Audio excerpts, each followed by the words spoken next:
ലോകശാന്തി പരത്തുവാനായി അണിനിരക്കുക നമ്മൾ. വിശ്വനന്മയെ ലക്ഷ്യമാക്കി കൈകൊരുക്കുക നമ്മൾ.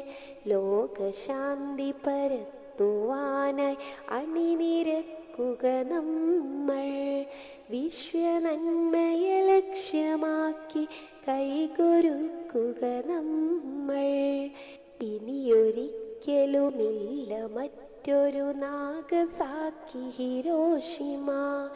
ഇനിയൊരിക്കലുമില്ല ചിറകു കരിഞ്ഞു വീണ സടാക്കുകൾ. ഇനിയൊരിക്കലുമില്ല മറ്റൊരു നാഗസാക്കി ഹിരോഷിമ. ഇനിയൊരിക്കലുമില്ല ചിറകു കരിഞ്ഞു വീണ സടാക്കുകൾ.